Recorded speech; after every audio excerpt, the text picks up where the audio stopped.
C'est parti. Hop, on va y arriver. Hein. Désolé pour le retard. Donc normalement là, ça enregistre, me semble-t-il. Ok. Hop. Donc, Pierre, je vire ta clé. C'est bon, c'est bon, c'est bon. Ouais, on va déplacer l'ordinateur pour que ce soit confortable pour toi. Hop. Ok. Donc ça marche. Et puis, bah, je te laisse opérer à partir de là. Alors, par contre, on projette quand même. Hein, oui, oui, on va projeter. Il n'y a plus d'adaptateur. Ah, non, c'est bon. Non, ça ne va pas être bon. Ça va pas être le même? Ah ben non, bien sûr, oui, c'est pas du... Oui, c'est trop facile. Oui, c'est trop facile. Attends, l'adaptateur que tu as là, il fait... C'est pour ça, moi, j'en peux plus de varier. Un câble HDMI, c'est ça? Non, c'est un câble en bas aussi. Ah oui. C'est bon, ça va faire.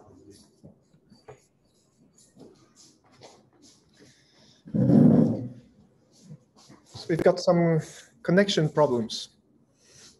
Hi, Pierre. Hello, Nick. How's it? Very good. Hi. Hello. I'll reveal myself. Sorry, I can't be there. So it's really weird because I've got like 10 people on the screen and 1, 2, 3, 4, 5, 6 people in the actual room. And I will have to talk to everyone. That's going to be extremely schizophrenic. Well, we are 15, not 10, so more than that. This is 10. Okay, so the internet people win. So Pierre, hi. So can you maybe share your screen somehow that we can see your slides like high quality? Yeah, sure. It's just that okay, let me explain the situation. We had a lot of trouble to project the slides on the screen and sharing the whole thing on Zoom. Right now, Antoine has gone to his office to grab a connector for us to be able to project on the screen for the people who actually came in the room. And so I'm using his computer, and I'm not completely sure of how to use the whole thing. Let me do things slowly. Okay. Well, one possibility is that, I mean, somebody just sits there and then, I mean, you show basically those things separately, and then just somebody basically for us kind of like, you know, changes the slides. It's okay. I think in 5 minutes we'll be done. All right. Just grab the presentation. Okay, so I can do that. Where is Keynote? There we go. Okay.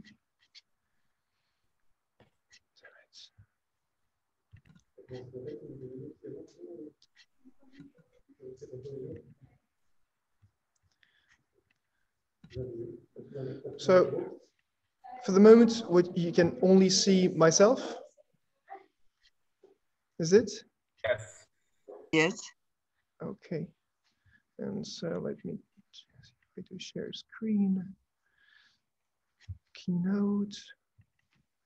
No. Okay. So again, I'm using a Zoom account that is not mine with a computer that's not mine. So I apologize if things are taking a bit of time. Oh, there are people in the waiting room. Comment je fais rentrer les gens qui sont en salle d'attente? Admit à droite. Admit all. Ah.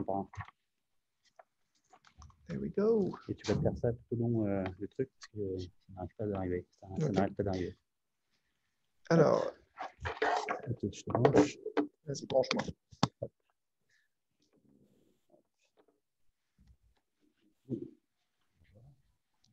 Donc attends, maintenant, il faut la présentation. Now. Ça. Ok, ouais, le problème c'est maintenant, je ne sais pas si les gens voient la présentation. Et donc. Yeah, so I think I should share the screen if I want, yes. Which is on Zoom. Zoom, if I share screen. Issue is that it doesn't allow me open preference, security, privacy to grant access. Allow. Aha, I open.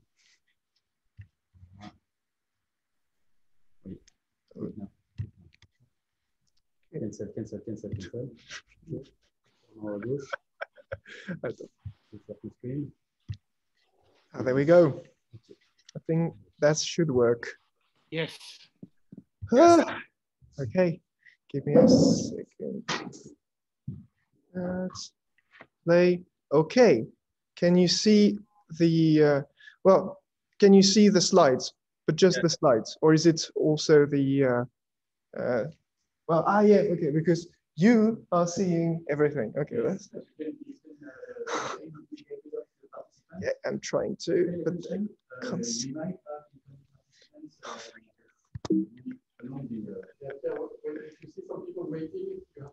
Yeah, problems that I can't. Oh, yeah, yeah. I don't see my pointer. Curie. Yes, there is Madame Curie, but Madame Curie. Wait, okay. Just give me 1 second. If I do that, guys, you who are on the other side of the internet, you've got no idea how complicated this thing is. Okay, so be cool with me, please. I apologize for the delay, but okay, like that, it should work. Okay, looks good enough. Yes. Yeah. So the problem is that if there are new people who are incoming, I will not be able to see them. But on the other hand, it's already a quarter to 10. So.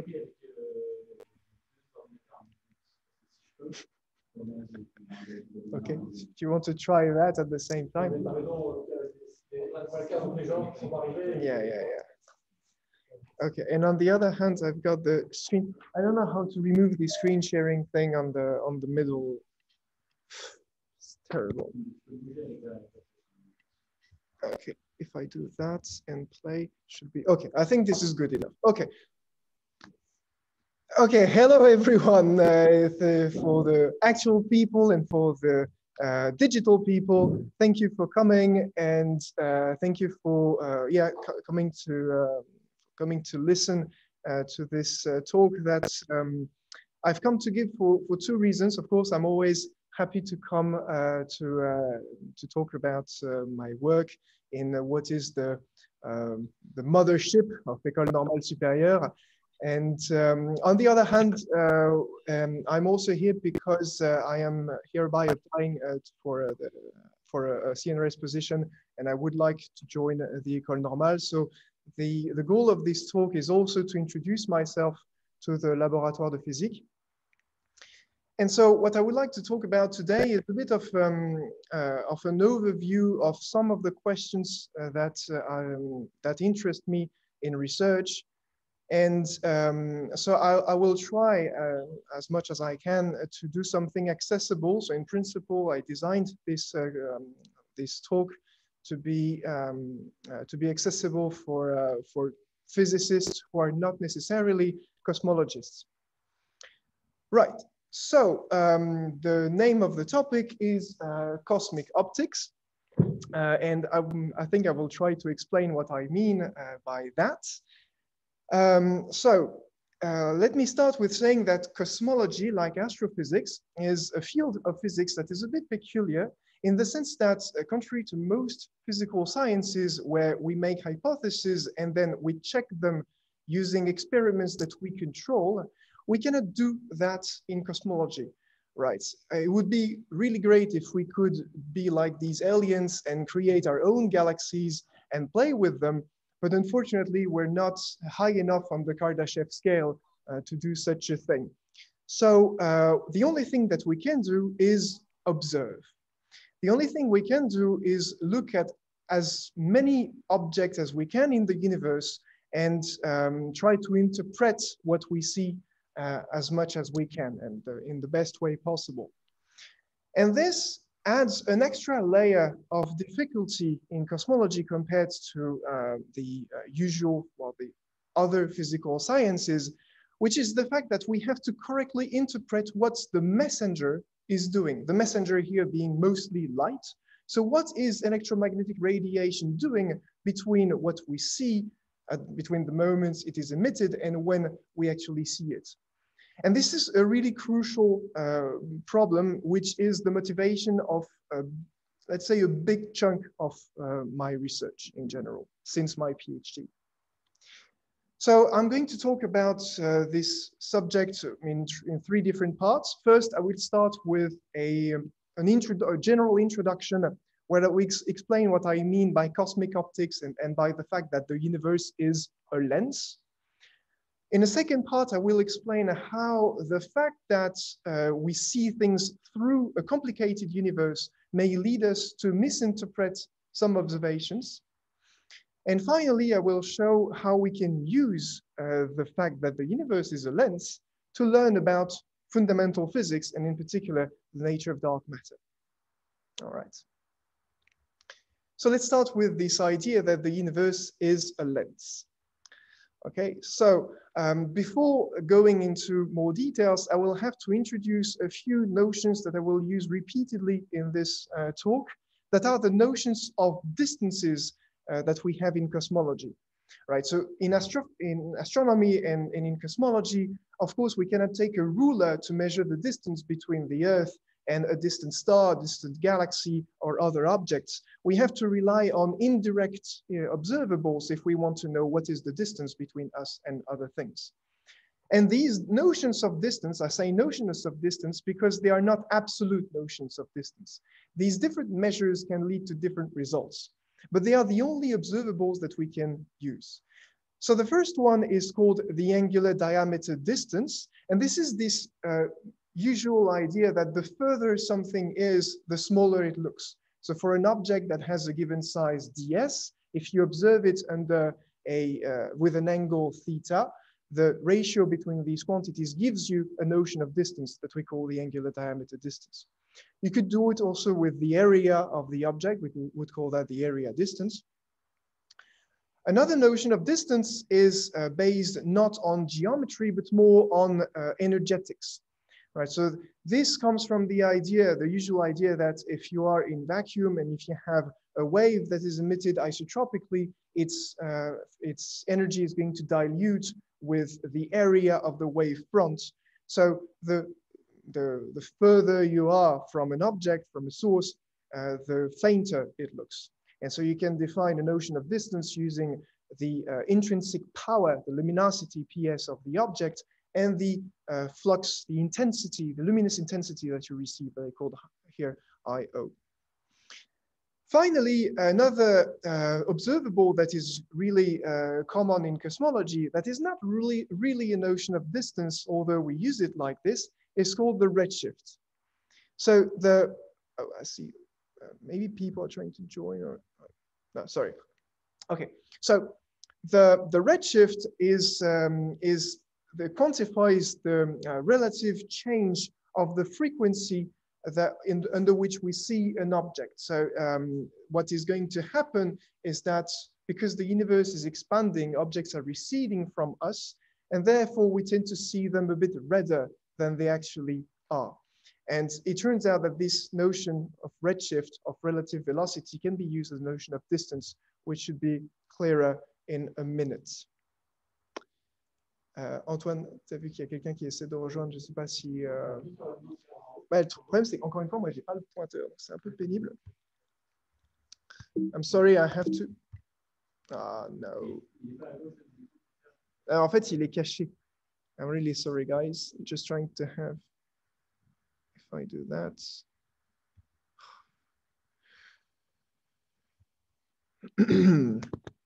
Okay. That should work. Okay. Sorry for the interruption.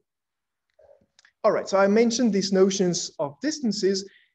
They're actually, I said that they could be different, but they are all related. And in particular, one of the relations which is very important in cosmology is the relation between the notions of distances, for example, luminosity distance or angular distance, and the redshift. This is what we call the Hubble diagram. So what I have shown in this diagram is the relation between the angular distance, in this case, and the redshift. Okay, so I showed only a first part of it. And this, the behavior for very small distances is something that you, I think, have all heard of. And this is the Hubble-Lemaitre law. The fact that here we see that the redshift, or in other words, the recession velocity of galaxies is proportional to the distance between these galaxies and ourselves. The proportionality the proportionality factor, sorry, is called H0. It's the Hubble-Lemaitre constant that is approximately 70 kilometers per second per megaparsec. This was considered the first proof of the expansion of our universe in the 20s.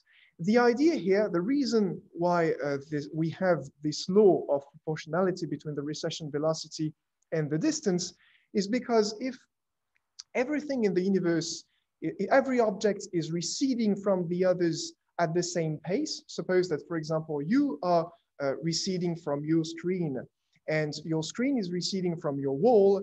Well, if you are doing that at the same speed, you're going to recede from your wall at twice the velocity. So you've got this proportionality between the velocity, relative velocity of objects and the distance, right? So this is all very standard, but again, I'm supposed to be very introductive here.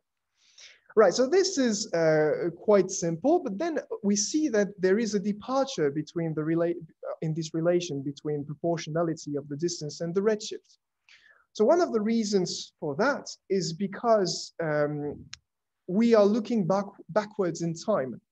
When the redshift or the distance increases, we see things as they were in the past, and therefore we see an expansion rate that was different in the past. So we can recreate like this the expansion history of our universe. But there's something else, and this is what I would like to insist on. If I show you the whole graph, this is what we get. So it seems that as the redshift increases, so as we go deeper in the universe, the distance increases as we expect it to, the observed angular distance increases as we expect it to, but it also reaches a maximum and then it starts decreasing. That means that if you, sorry, there should be some animation here. Yoo-hoo, there should be some animation, doesn't show. I'm really sorry. Okay. Yeah, okay. So, all right, give me 1 second. People to admit, how do I do that? Participants, where is it? Participants. Damn it. Waiting room, admit all. Okay, there we go. Okay, right.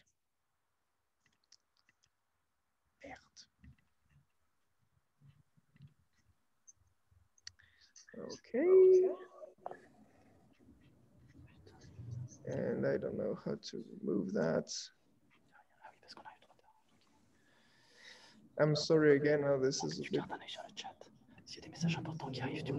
Oui, je sais, je vire ça. Oh, voilà. Bon, le topic, Sharing, there we go. OK. Antoine, ton micro est activé sur ton ordinateur. All right, there we go. So in principle, there should be an animation. Yes, there we go. You can see the animation, the galaxy, right? I hope you see it. Okay. Yep.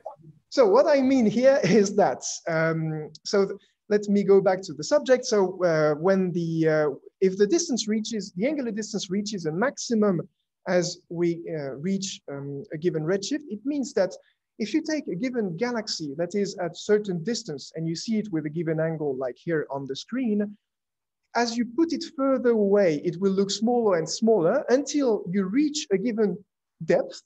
And then after that, if it's further away, you see it bigger, which is extremely counterintuitive. I think that everyone will agree on that. And can you guys guess why? And here it is supposed to be interactive. So if there's anyone who's got an idea, I'm really happy to hear about it. Why do you think we should have something that gets bigger as it is further away?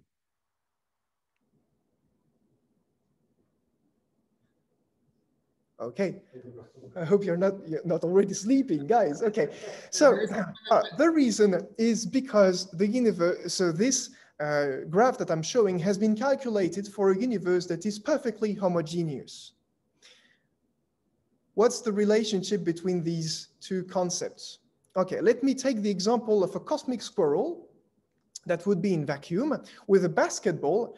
You know that in vacuum, okay, if this squirrel is throwing two basketballs, of course, they're going to go in straight lines, and the distance between them, if they were thrown with a given angle theta, will be proportional to the distance that has been traveled and the tangent here of the angle. Very simple, everyone agrees with that. Now, what happens in a homogeneous universe? In a homogeneous universe, we fill all this space with matter, with a density rho. If I'm doing the same experiment with my cosmic squirrel, it's going to throw the two balls, but with respect to each other, they are not going to move, they are not going to follow straight lines.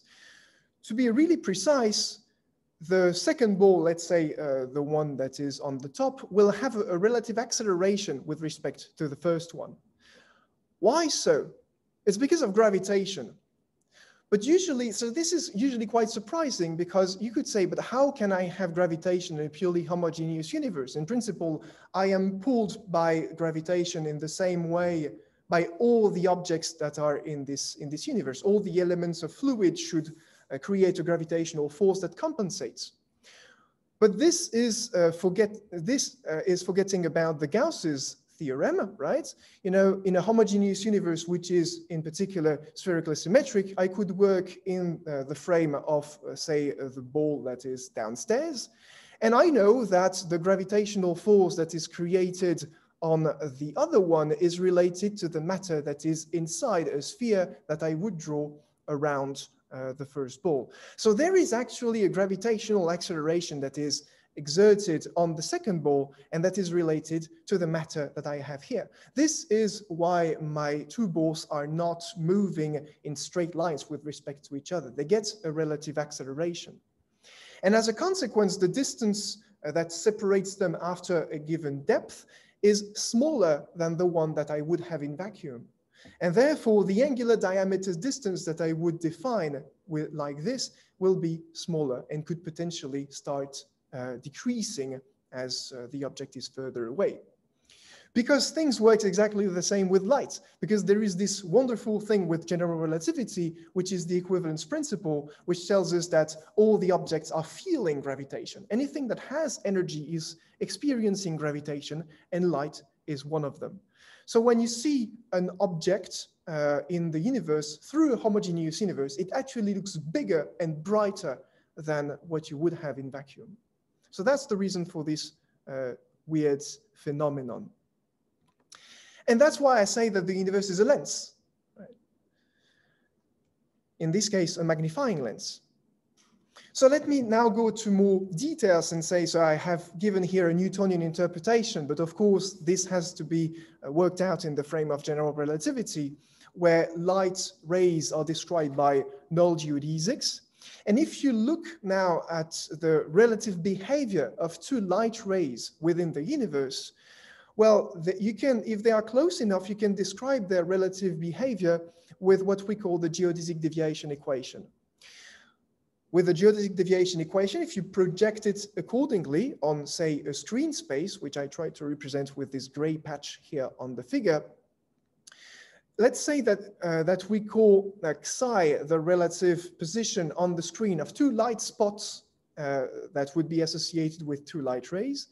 The evolution of this quantity, this separation vector, with an affine parameter that would represent a notion of depth in, along the light rays.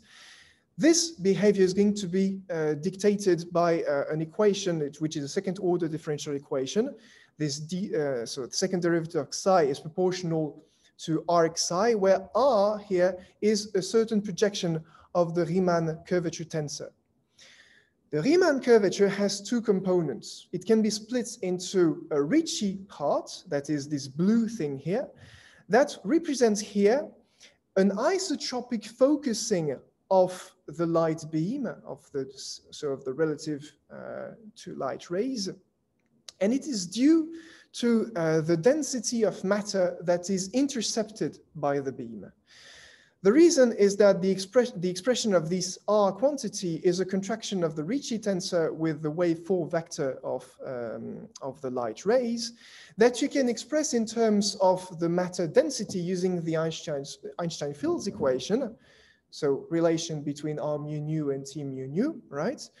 Which in most of the cases you can express as follows. So you can see here that this quantity R, the reason, the effect that is creating a focusing of the light beams is directly related to the density of matter, the local density of matter intercepted by the beam.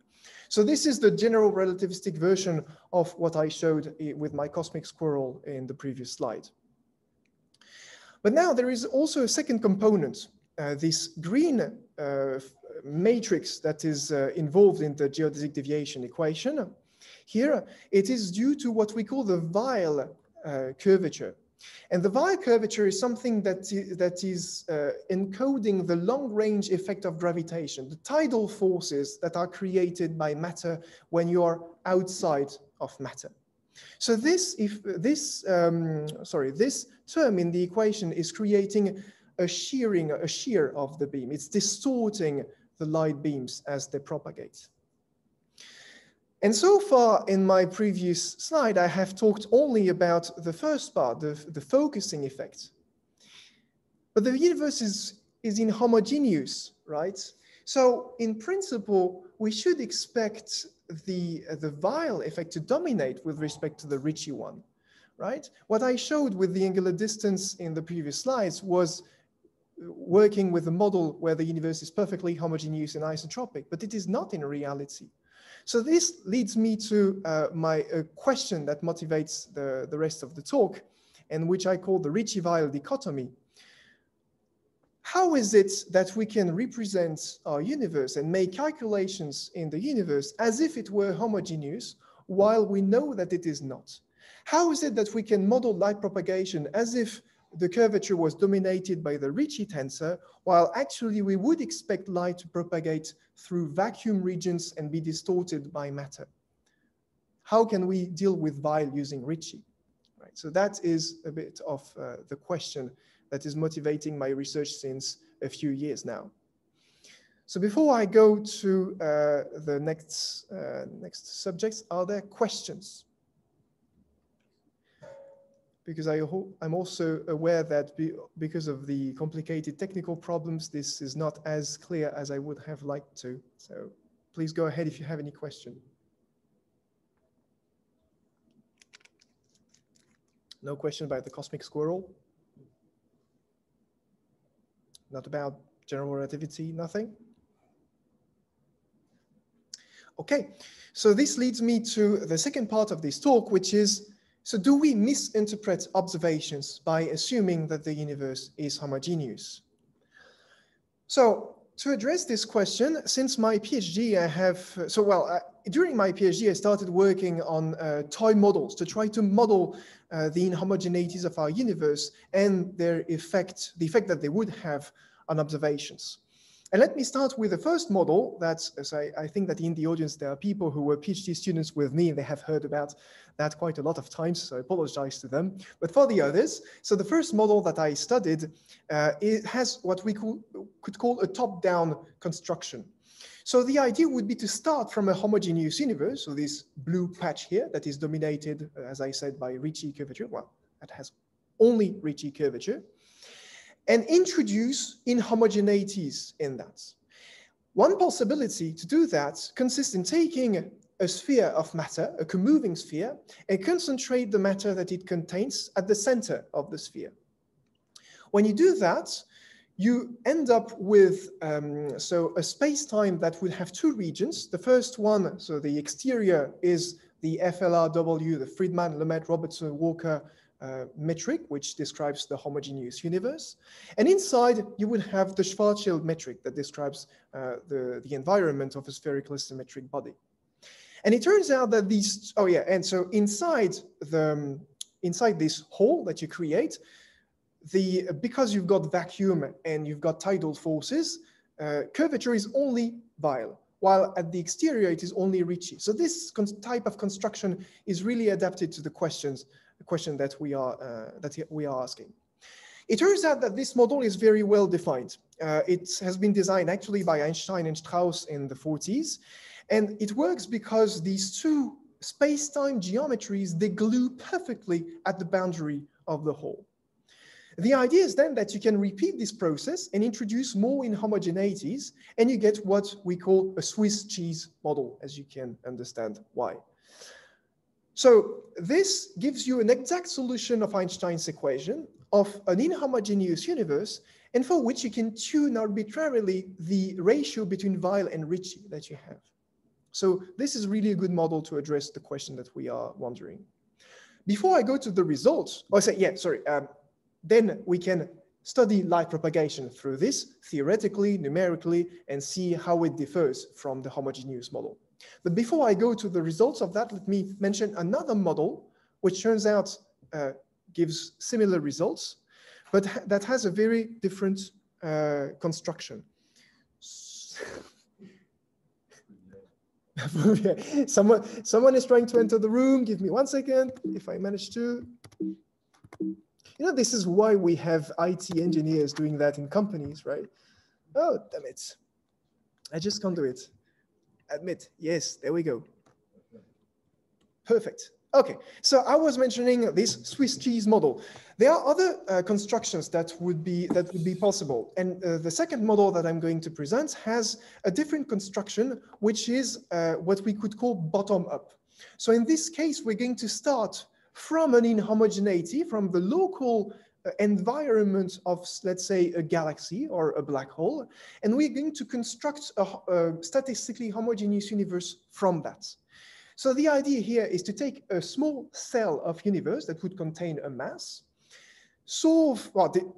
describe the space-time geometry in this cell using the post-Newtonian expansion of general relativity. So you have an approximate expression for the space-time geometry inside this cell, and impose reflection symmetric boundary conditions, thereby constructing a periodic universe, again, that will be dominated by the Weyl curvature because it's mostly tidal forces that you have outside from objects, and again, in which you could simulate and study light propagation.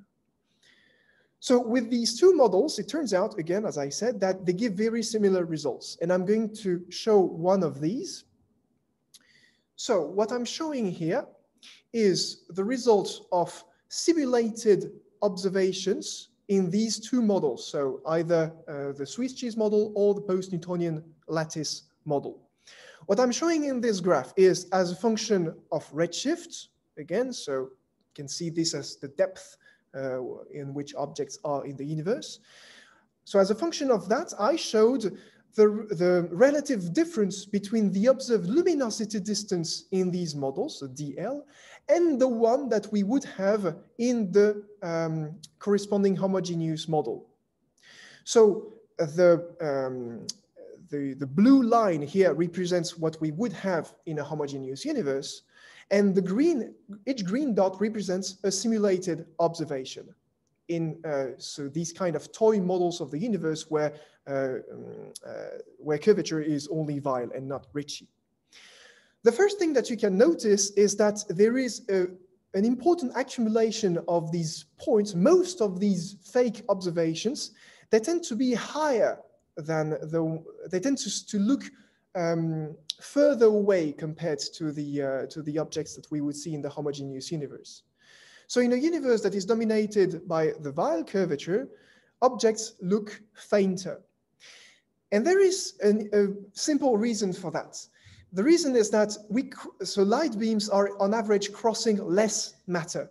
So they are less focused. They are only distorted by the Weyl curvature. So they are less focused. Therefore, this magnification effect is smaller, and therefore objects look fainter and therefore more distant. So if you observe objects through an inhomogeneous universe, because of that effect, you tend to see objects a bit further away than they actually are. That's the message.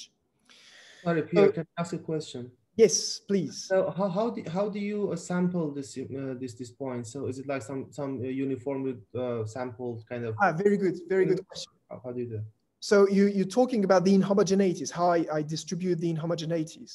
That's true, but also like these green points that you are showing, they are like samples in this universe, right? So they're kind of like uniformly distributed samples, or how do you do that?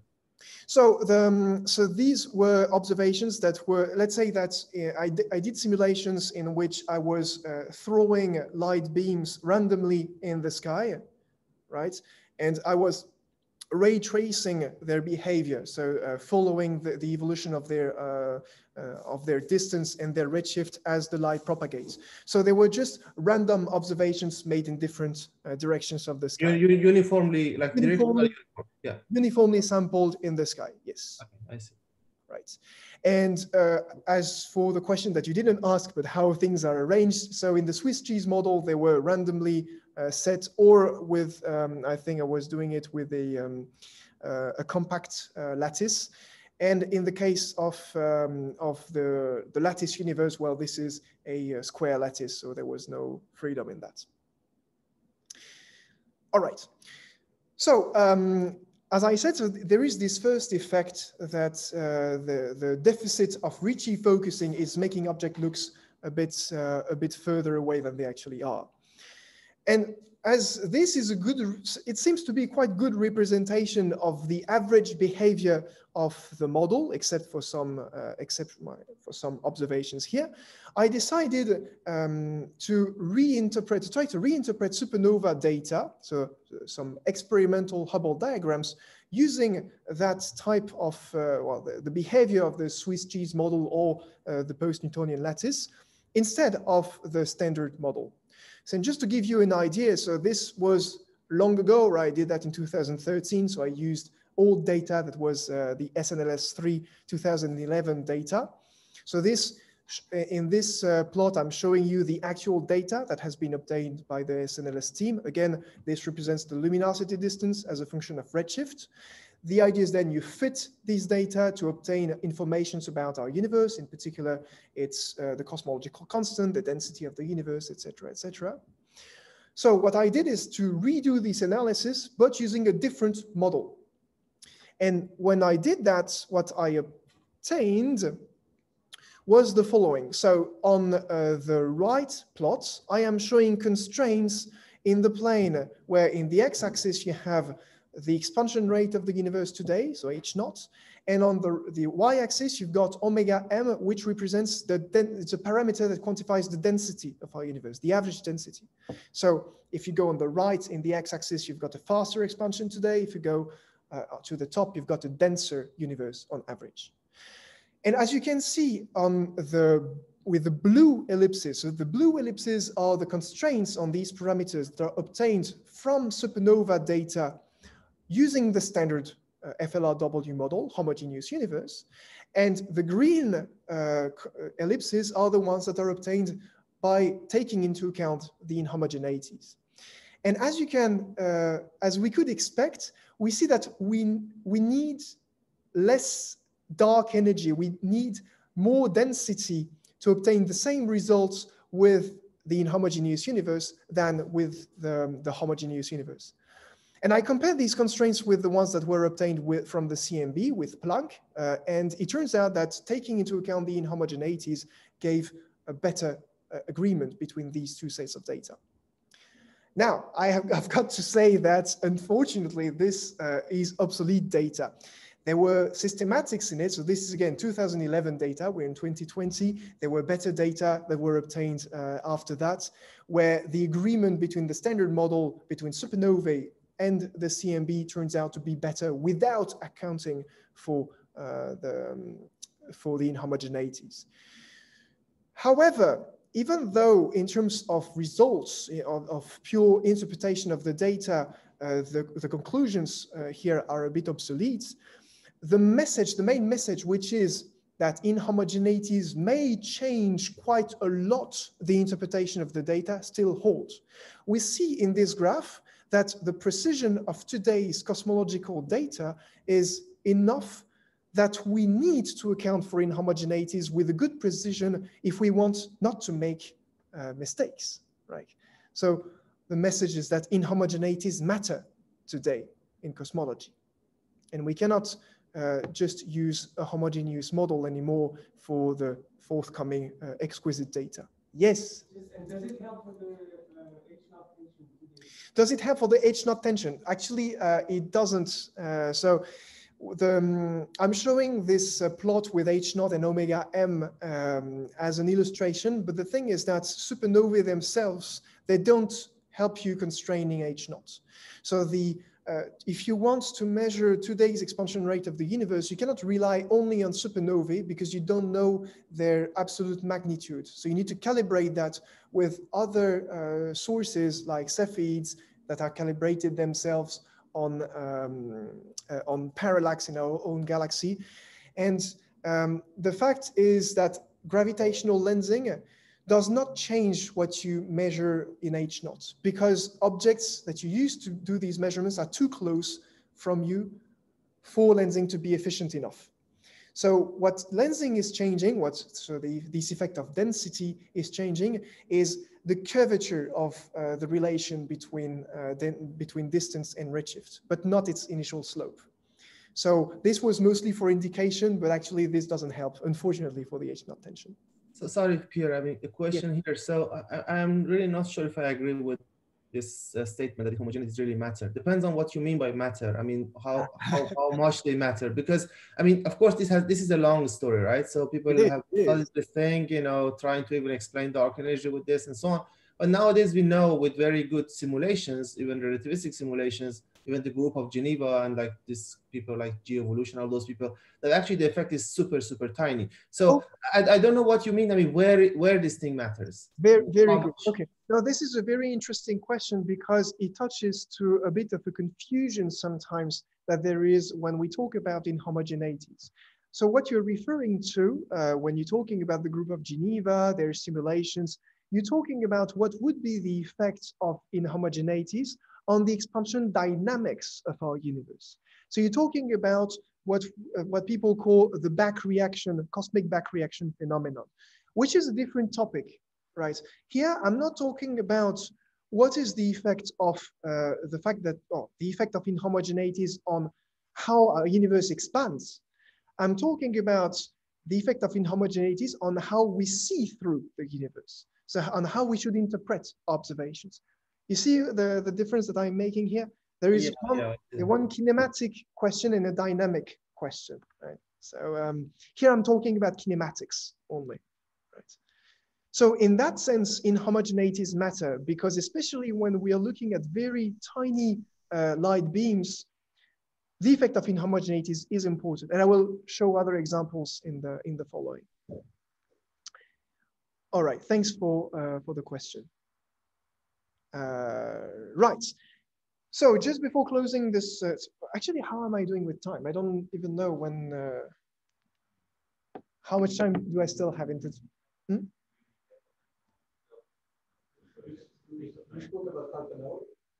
Okay, I spoke half an hour. Okay, good, okay.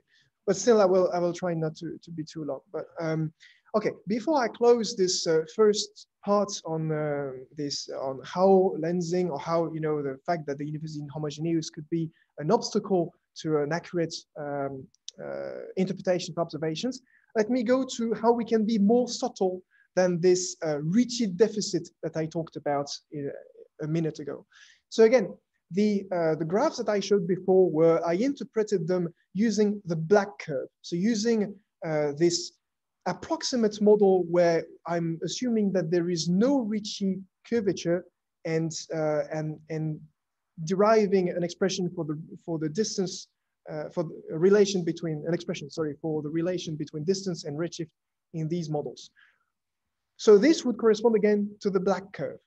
But as you can see, the results of the simulations that I had done, they were not always with the black curve. The black curve was say an overestimate of the effect of inhomogeneities. If we do averaging in these simulations, so let's say that for each redshift, I do many realizations, many observations of the luminosity distance, and I take the average of them, I get here the green squares that are a bit lower than the black curve, okay? So this effect, so the difference between the black curve and the green squares, is due to the fact that actually the distortions that are created by the Weyl curvature, by the tidal forces, is not only distorting, it's also focusing a bit. So I was a bit cheating before when I was saying that Ricci was focusing and Weyl was distorting. Weyl is also a bit focusing. The question is how to estimate that. And I proposed a method for that, which is based on statistical physics. I decided to model the light propagation through an inhomogeneous universe using a kind of Brownian motion approach. So I took the standard equation, so this geodesic deviation equation, but I dealt with the curvature as if it were a random quantity, in this case, a Brownian motion. In that case, our geodesic deviation equations, so the propagation of light, becomes, well, kind of a diffusion process that can be described with a Langevin equation, in that case, this geodesic deviation equation. So I don't know if there are statistical physicists in the digital room, but so most of you probably know that from a Langevin equation, you can derive the associated Fokker-Planck equation that would rule the statistical properties of the quantity that, or the random variable that you're studying, here psi. And therefore, in this same kind of approach, I derived differential equations that allowed me to produce, well, the probability density functions for observables, like the luminosity distance. And in particular, I could get its moments like the average. And as you can see, this works pretty well because when you apply my formalism to for example, the Swiss cheese model, you get this purple curve that fits very well with results of simulations. And I must insist on the fact that this is not a fit, right? There were no, it's a prediction. There were no free parameters in that. So an interest of having a model for the effect of the Weyl focusing is that you can quantify it. And you can know what are the parameters that are important here. And when you do that, you can show that this difference between the black curve and the purple curve is, so again, the effect of Weyl focusing is related to, is proportional to a dimensionless parameter here.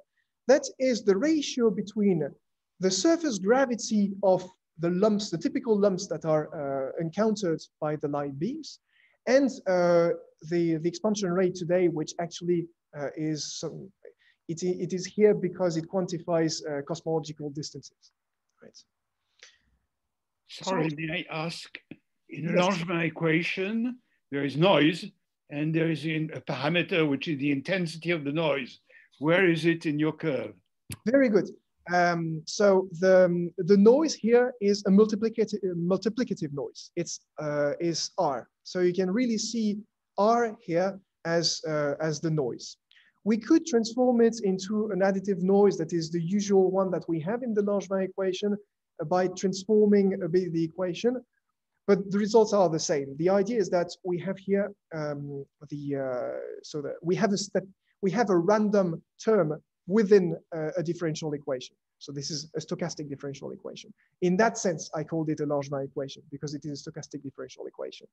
Now, the amplitude of the noise, here I didn't show it, but the idea is that it will be related to the correlation function of this noise. So it would be, the amplitude of the noise will be related to the correlation function between R and itself, right? I took here a white noise, so I assume that it has no correlations at different times, so at different positions in the universe. And it turns out that the amplitude of the noise that you're talking about, this is that quantity that turns out to be related to the ratio G over H naught here, right?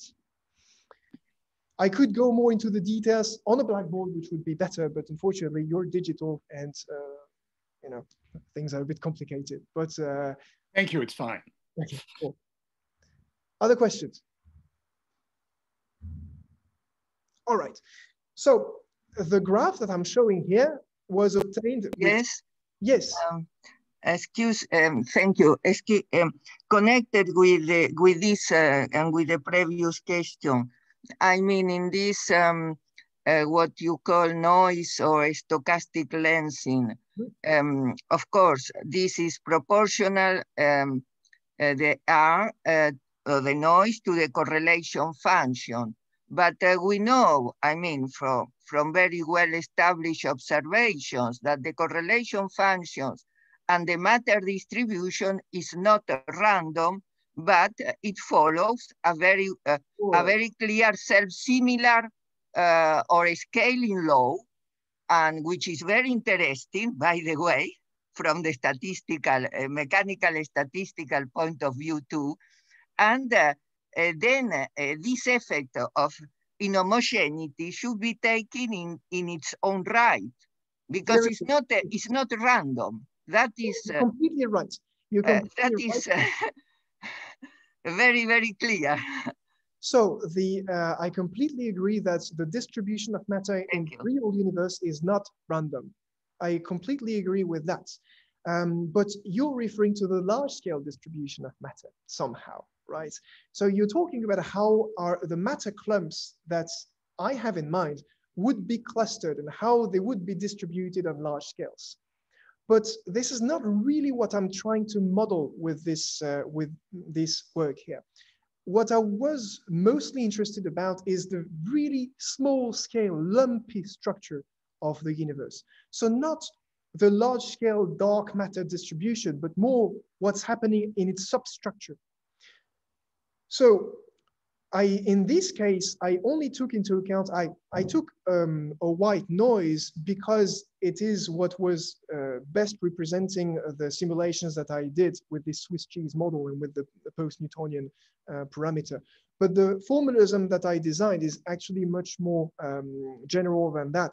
And it could account for both the small scale structure, so this lumpiness that I'm showing here, and the large scale distribution that you're referring to. It would be nested stochastic variables. It would be more complicated, but completely doable. And I agree with you that it has to be taken into account in the real universe. Then it should be clear here that you need to define the range of the scales of the different regimes, of the scale of the different regimes in which you are talking about. Yes. So in this case, you should think of— In any case, some cutoff, which is the transition to homogeneity, which is what everybody, I mean, doing observations or theories need to have.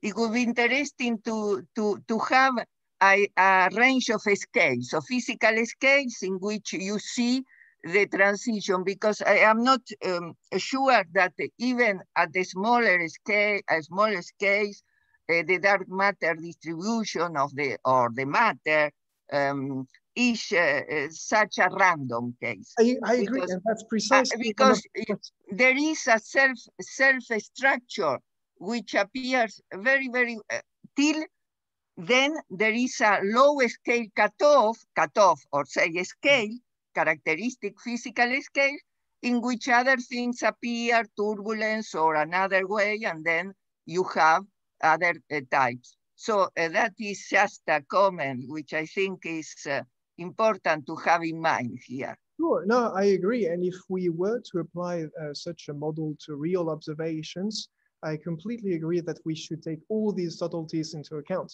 But somehow what you're asking is quite related to some subsequent questions that I'm going to tackle here. Because you're talking about scales. So this is an interesting point. The graph that I'm showing here was obtained with simulations where the objects were assumed to be typically galaxies, right? Where this ratio between the surface acceleration and h0 is on the order of the %.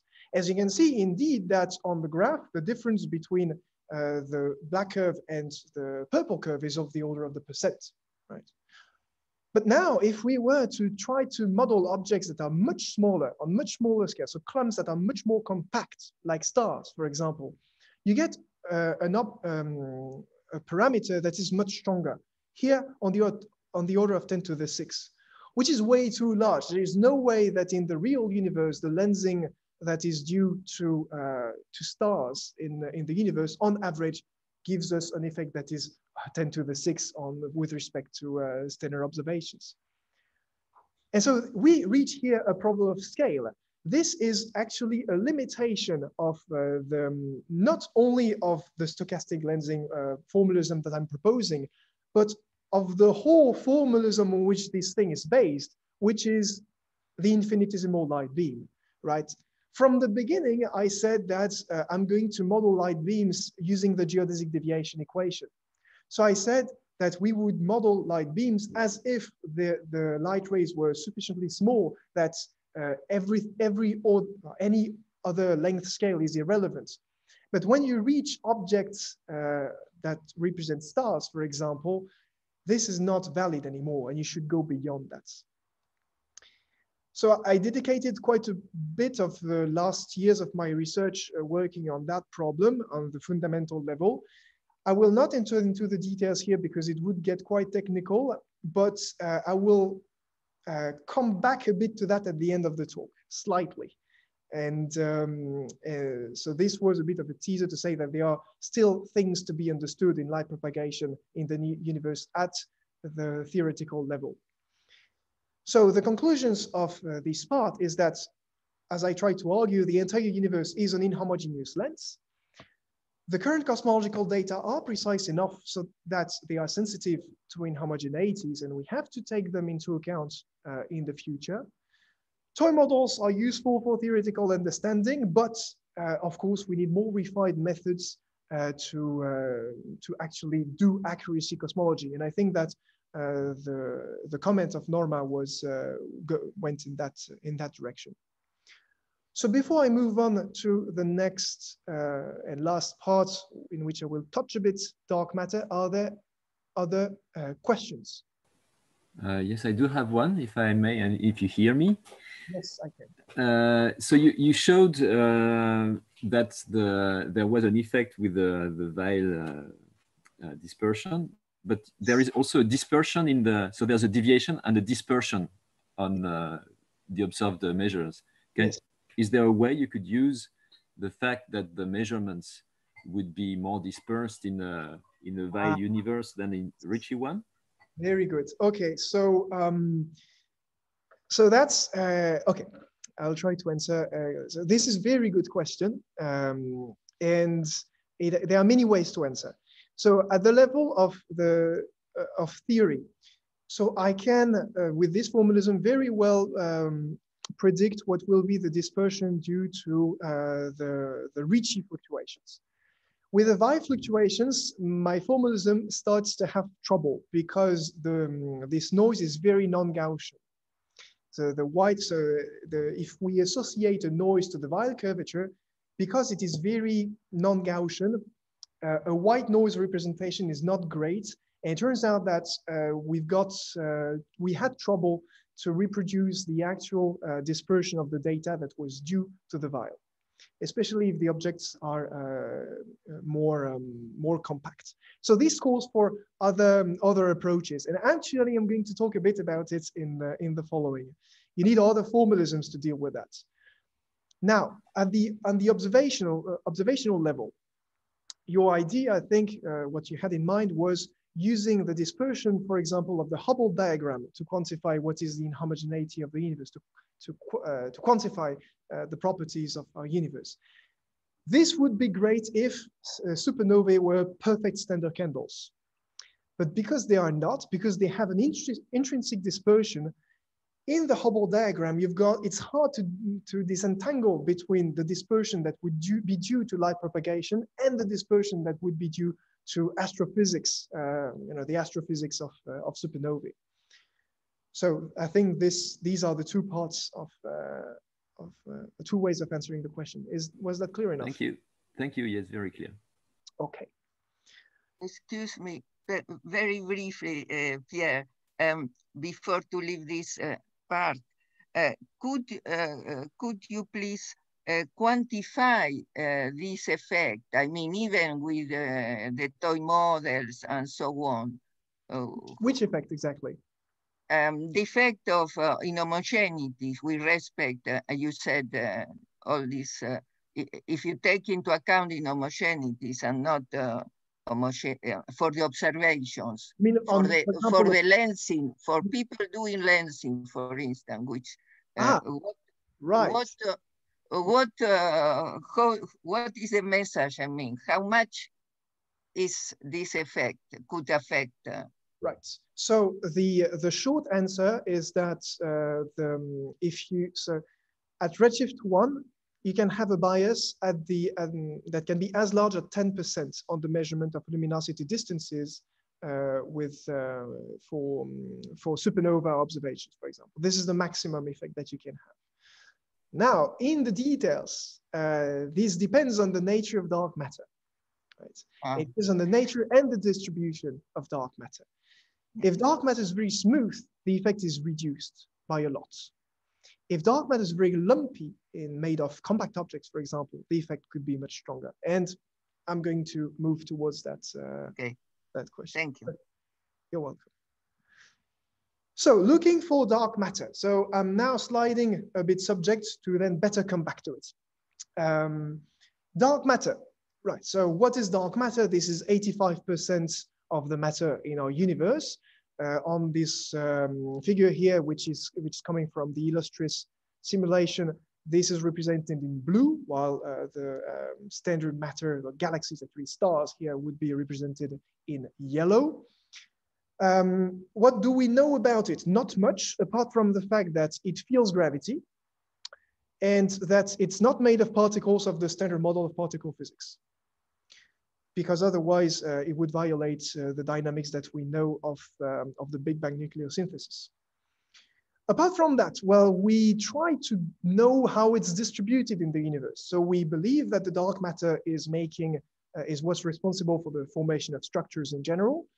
We believe that when you zoom in on this large scale structure, so again, the figure that I showed here is on a typical scale of 100 of megaparsecs, so 300 millions of light years. When we zoom it a bit on it, so we go to galactic and intergalactic scales, we believe that these dark matter forms halos in which the galaxies are sitting. We don't really know what is the structure of these halos. We don't know if they are very spiky, if they are very shallow. We just know that they are bigger than the galaxies themselves, about 10 times bigger. And then the big mystery comes from when you zoom again on that. So what are these dark matter halos made of? Are they microscopic particles? Are they macroscopic objects? So are they axions? Are they sterile neutrinos? Or are they brown dwarfs? Well, maybe not, because it has to be non-baryonic. Primordial black holes? Maybe. And this is what I would like to talk about in the following. Yep. This ruined my transition. I hate it. Okay. There we go. I have to admit someone who is arriving at the end of the talk. Ah, okay. It wasn't me. Okay. So yeah, this is a possibility for dark matter that became popular during the, well, it was proposed a long time ago, but it became popular again so a few years ago, especially with the detection of gravitational waves by LIGO, which detected mergers of black holes that were a bit too big compared to what we expected from astrophysics. And came again this idea that maybe these black holes, they were not formed by the collapse of stars. Maybe they were actually formed in the very early universe, and they have been here the whole time. And maybe they could form a part of the dark matter.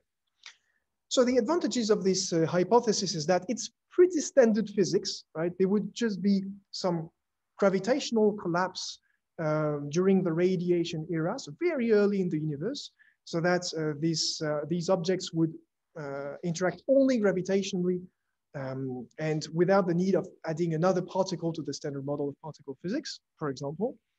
And also another very nice feature, I think, of these primordial black holes, if they existed, would be that they could explain the origin of supermassive black holes. They would be the seeds of these supermassive black holes that we have at the center of galaxies.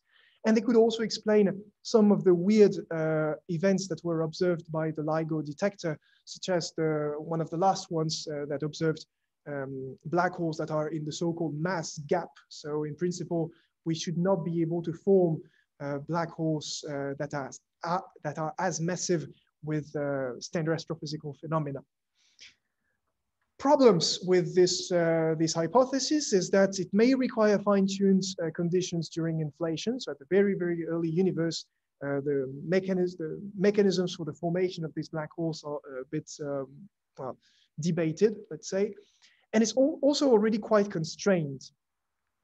And by constrained, what I mean is this kind of plot here. So what I'm showing in this graph is as a function of the mass of the black holes, of these primordial black holes. So on the y-axis, you've got the mass either in terms of solar masses on the top or in grams on the bottom.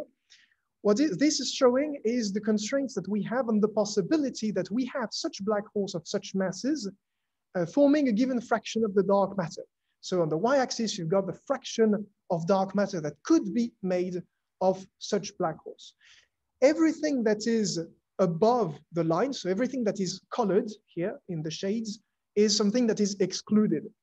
So you see that in many, many windows, mass windows, you cannot have a big proportion of the dark matter that would be made of primordial black holes with this kind of mass. There are still a few windows that are kind of open though. So these ones are called A, B, C, D here. So for very, very massive, very, very light. And also this window C that interests me a lot, that is black holes that would be with masses of order of a solar mass, so the mass of the sun. So you cannot have for one mass more than something like a few tenths of percent of these black holes making the dark matter. But if they had an extended mass function, you could actually fit in that window C. So the message here is that I also maybe make a comment here that, I mean, you are right that if you have an extended mass profile, if it's not monochromatic, then actually, you can fit. But also we should mention that this plot itself, these constraints are actually based on the assumption that it's monochromatic, right? So if it's not, then actually this constraints will be completely different. Right. No, I completely agree. You see, Yashar, this is the problem when you're trying to give a talk that's supposed to be for general public, and then we have experts in the room, and then they say, yeah. And you're right. So these constraints were obtained with hypotheses, and they constrain, as you said, monochromatic mass functions. But it's still there is still the possibility that this window of solar mass black holes is kind of open. And I find it interesting because first they would be the ones typically seen by LIGO, so tens of solar masses or a bit lower, and they are the ones that we can probe with lensing. And this is how I come back to my original subject. Now I would like to talk about microlensing. You remember when I ended the last part, I said that when you want to talk about light propagation through a very lumpy structure, so where you have objects such like stars, or in this case, black holes of masses comparable to a star, you cannot use the hypothesis that light beams are infinitesimal anymore. You cannot use the geodesic deviation equation anymore.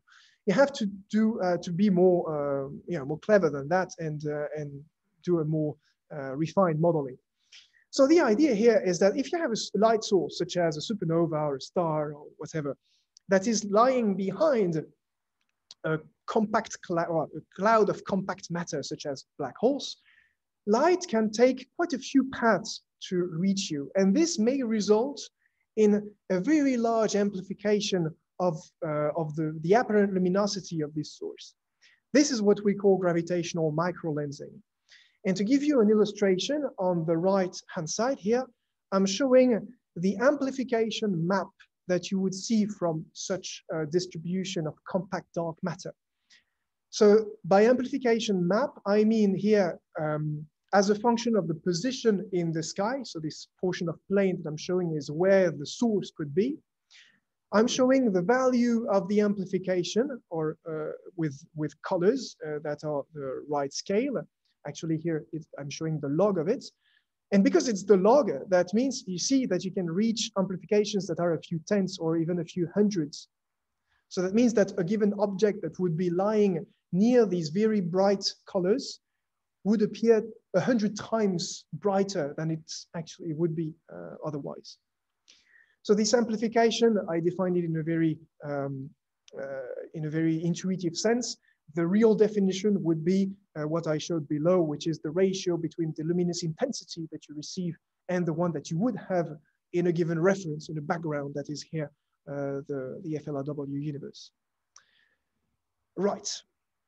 So this must be compared with what you would have if matter were diffuse. If it were made of microscopic particles or a gas, then you would be back to the infinitesimal light beam case. You could treat that with the geodesic deviation equation. The amplification map would be much smoother and would reach, and the amplification would reach values that are not as large as the previous case. So this is a way to discriminate between these two hypotheses. If I ask you, is dark matter made of compact objects or made of a microscopic particle or of a gas, something like that, a way to distinguish between these possibilities is to look at the statistics of amplifications. If you have objects, for example, supernovae, of which you can know at least a bit the intrinsic power and intrinsic luminosity, looking at what is the statistics of their observed luminosity or the observed luminosity distance, you can get information about the nature of the dark matter. So what can we do? So for that, you need actually to, you need a model that would relate the statistics of amplification and the amount of compact objects that you put. And this is an actually difficult question. You can solve this problem exactly for simple models. Here I'm showing the example where if you only account for the strongest lens, right? So you've got lenses and you take only the deflections, the gravitational field that is due to the one that's closest to the line of sight. In that case, you can produce two images. You can solve the problem exactly, do the statistics, and you get the equation that I have put in this slide. Very simple. I show it also because it's so rare that we have simple expressions in these kind of things that it's always worth showing it. But what you have here is a relation between the probability density function of amplification and a quantity that I called here kappa, that is called the microlensing optical depth. And that is representing, you can see it as a projected density of compact objects that you would have. How many compact objects I have per unit area in the celestial sphere. It also corresponds to the weak lensing convergence. So this quantity corresponds to a quantity, an amount of matter, but also on the average amplification that you would have if that matter were homogeneously distributed. So this is a very interesting result.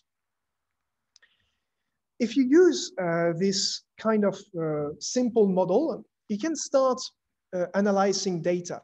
And in particular, you can look at what would be the probability of amplification of supernovae, depending on what is the fraction of dark matter that would be made of compact objects. So this graph here shows the change in the shape of the PDF, the probability of amplification, for different hypotheses for the fraction of dark matter. Look at the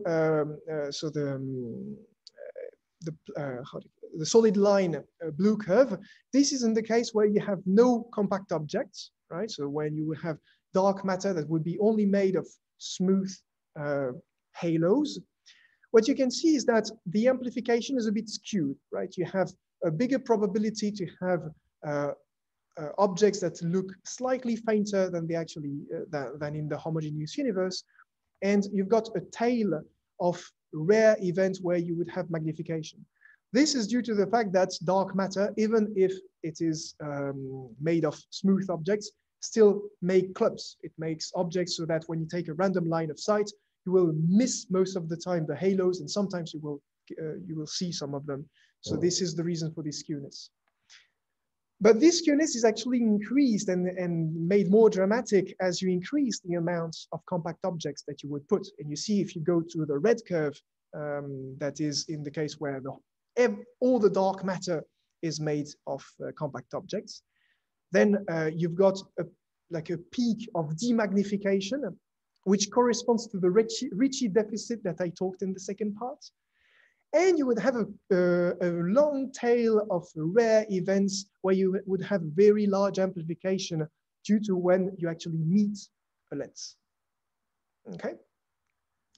So taking these results, you can do as some people proposed at the end of the 90s, and that redid it recently a couple of years ago. And you can analyze supernova data, look at the statistics of the residuals of the magnitude. So basically look at the statistics of the amplification, looking just at the Hubble diagram, and they reached the conclusion. So this is coming from Stumalakarregi and Celiac 2017.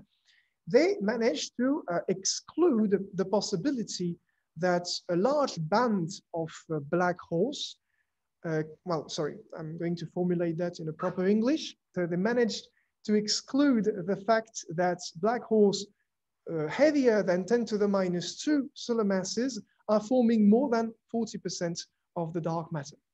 That was a very interesting result. So using this effect of propagation of light, again, the fact that the universe is a lens, you can learn about the nature of the dark matter. However, I'm not completely sure that this is correct, right? So although this is a really good paper, I think that the model that was used to deal with the statistics of amplification, which is the one I talked about previously, the strongest lens model, I'm not sure that this is accurate enough to set this kind of constraints. And the reason is that, of course, the model of the strongest lens works if you have very few lenses. And if you have, so this would correspond to an optical depth kappa that would be much smaller than 1. Now, what happens if you add more and have really a lot of these dark matter, compact dark matter objects, compact black holes? Well, you reach a case where kappa is not smaller than 1. And just as an illustration, for kappa equal 0.5, this is a comparison, and this will be my last slide. This is a comparison between numerical simulations, so in black, of the statistics of amplifications, with, in the dotted orange line, is the strongest lens model, so the one that was used in the previous analysis, and other models that I showed for illustrations. None of the theoretical models that we have so far can reproduce such a complicated shape for the probability of amplification. And you see that the difference, this is in log scale, the difference is huge, right? Sometimes you are wrong by a factor 2, 3, 4, 5. So it's crucial for these kind of analysis to be completely sure about the models that you use for the statistics of amplifications. Right. And so this leads me to the conclusions of this last part. So the fact that light falls, right, so the gravitational lensing, is also an opportunity to learn about the nature of the dark matter. Supernova microlensing is an avenue to detect or rule out compact objects like primordial black holes as dark matter, but better models of amplification statistics are required. Note that I didn't do justice at all to this very wide subject. I chose to focus on the one aspect because I thought that this was better for a pedagogical point of view to talk about something not making a list of things. But of course, there are many, many ways to use gravitational lensing to probe the nature of the dark matter. And I'm working also on other avenues for that. One of them is galactic microlensing. There is the so-called femtolensing. You can use also the strong lensing, critical curves, caustic disruptions. Nick Kaiser, who is maybe still in digital presence, knows that very well. So there are many, many ways and possible avenues to do this kind of work. I just wanted to give an example here. And as an epilogue, so I think, so the reason why I really like this topic and why it's been the main axis of my research for now more than 6 or 7 years is because cosmic optics is at the same time an obstacle and a key to the forthcoming accuracy cosmology. It's something that on the one hand prevents you from doing sometimes precision observations, and on the other hand that has so much information that we can drag. There is still much work to do on the modeling part. So contrary to what some people say, theory is not dead, even in gravitational lensing. And this is what I try to argue in this talk. And also synergies with other fields of physics are necessary in this effort, in this endeavor. And I showed here an example, I think, with statistical physics, but there are many other fields of physics that would definitely benefit from overlaps with from which cosmology would benefit. And this is also why I like research labs such as, Laboratoire de Physique, things where you can meet statistical physics, condensed matter, mathematical physics, and astrophysics, so that new ideas can come out of it. Just to mention that I'm also working in other topics, among which gravitational waves, tests of alternative theories of gravity, and also this cosmic back reaction that we slightly mentioned with the question of Yashar. And with that, I thank you very much for your attention, and I'm waiting for your questions if you have. So. I can hear people.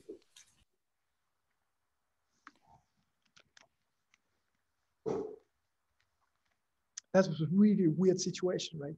19 digital people. Maybe a question? Yes. You always refer to many times of supernova. Yes. Supernova remnants. Are there other solution paths which can explain? So yeah, so I took the example of supernovae because they are the archetype of the standard candle. Right, it's because they are at least today they are the best examples of objects that you can see at cosmological distance. The question. Nick, wait, what? Ah, you didn't hear the question. Was that the? Could you repeat the question for the people who are attending remotely? I'm sorry. Again, this is weird to have digital people and real people. Okay, so the question by Francois was, are there other examples, things other than supernovae that can be used to probe inhomogeneities? And so I was saying that supernovae are a good example because they are objects that we can see at cosmological distance and that we can kind of standardize, right? We can kind of guess what would be their intrinsic magnitude and therefore focus on what would be the propagation effects. These are not the only examples of standard candles. So without talking about the ones that we would see close by, like Cepheids or other RR Lyrae or whatever, people start thinking of quasars as possible standard candles. This is something that is under development. Also gamma ray bursts, I've heard recently people thinking about GRBs as potential standard candles. What I like most of, my favorites, let's say, in the near future are gravitational waves. Because gravitational waves that were, so binaries emitting gravitational waves have been dubbed standard sirens, as analogy with standard candles, because from the waveform of gravitational waves, you can actually measure very accurately, in principle, their distance, a notion of distance that would be, could call that the gravitational wave distance, which is nothing. It is the luminosity distance in GR, but not necessarily in other theories. I think this could be a very good avenue to probe the inhomogeneity of our universe. Also because the effect of phase would be detectable. So this would be a fantastic probe in the near future. And also another reason why gravitational waves will be great for that is because we could hear them from very far away. In principle, with LISA, we could see gravitational wave binaries like supermassive black holes colliding at redshift 6, 7, 10, things like this. So this would be fantastic to know more about the inhomogeneity of the universe. So Pierre, you did not mention one thing. I don't know if it was intentional or not, but well, we have the largest scale structure of the universe. And that's, well, I mean, if you talk about inhomogeneities, the first thing that comes to mind, for me at least, will be largest structure. I mean, of course, we are not measuring the luminosity distance there, but we are measuring other distances, that we are measuring basically the distribution of galaxies and everything in the universe. So why are you not talking about that? I mean, so there were two reasons. First, because I wanted to be a bit original. I didn't want to talk about what many people talk about.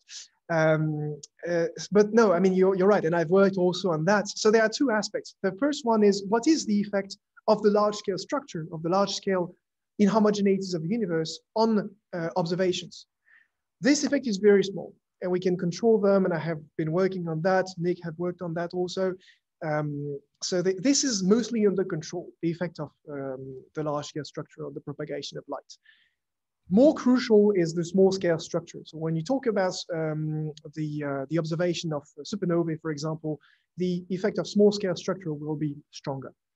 Now, the other part of your question is we can also use the large scale structure as an observable itself.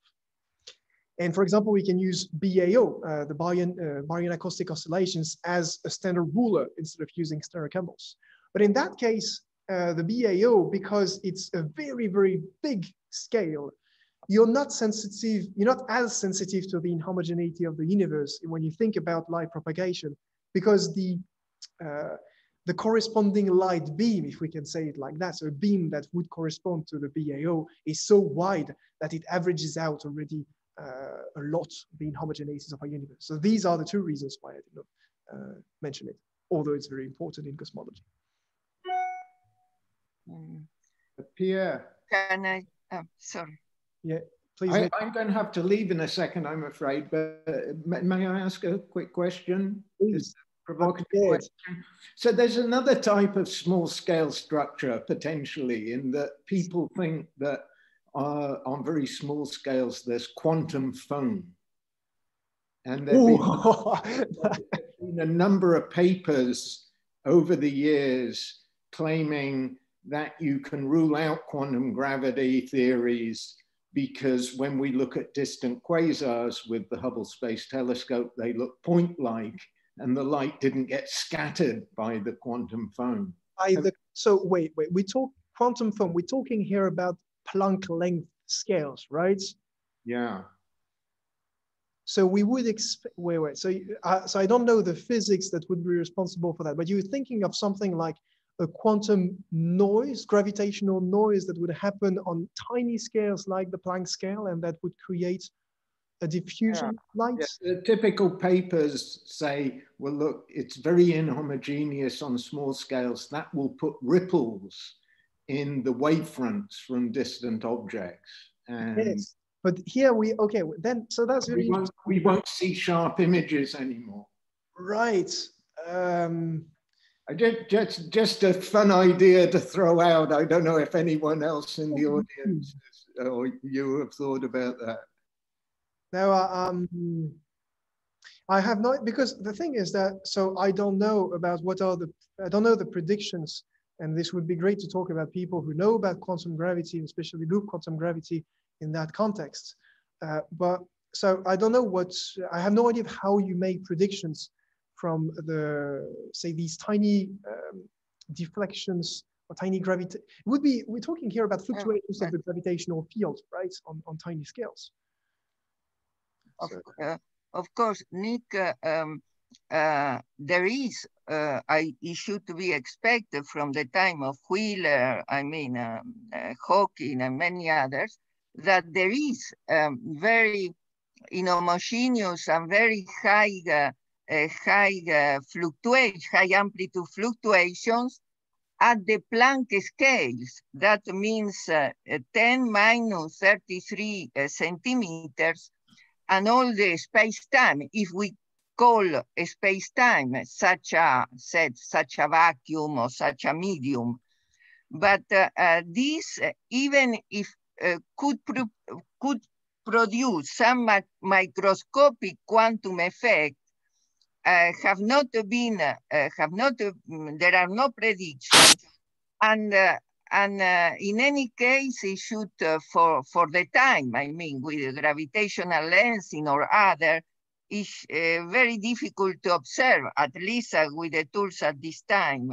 So the fact that it's not observed doesn't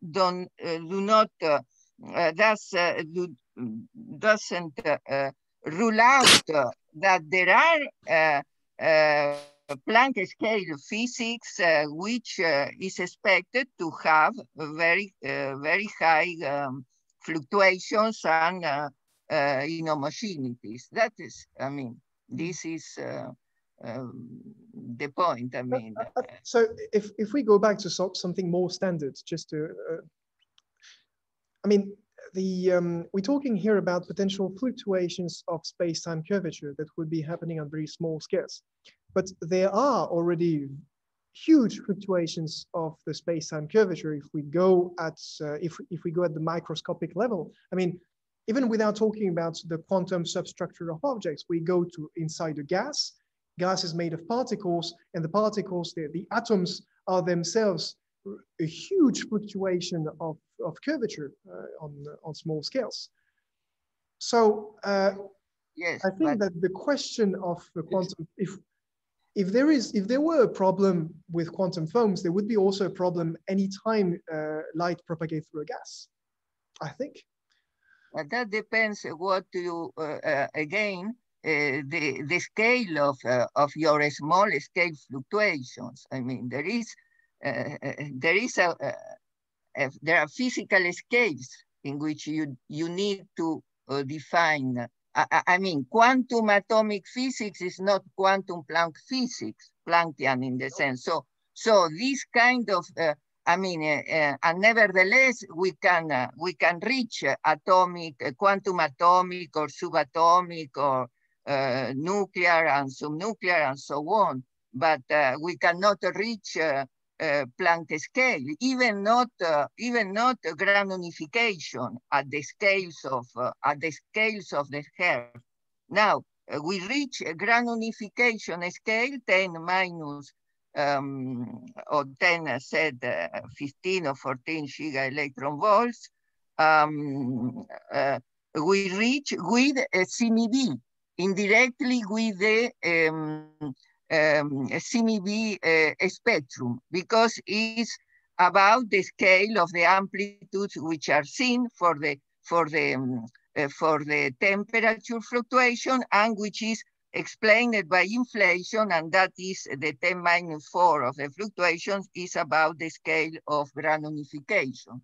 But beyond, which is the scale, by the way, of semi-classical gravity, which is a space-time classical general relativity with the right description of matter, which is quantum field theory now. But we don't reach at the moment Planck scale. It will be fascinating, and it should, I mean, of course, it is fascinating at this time to reach Planck scales. And that could be perhaps with indirect and with this cosmological. There are also for Nick, I mean, and for gravitational lensing, also this question of quantum entanglement, and quantum entanglement at of different sides of the space-time, which is a macroscopic and quantum optics effect, is also fascinating at this time. And perhaps with gravitational lensing could be combined with this interferometric, I mean, quantum optics and for entropy connections and so on.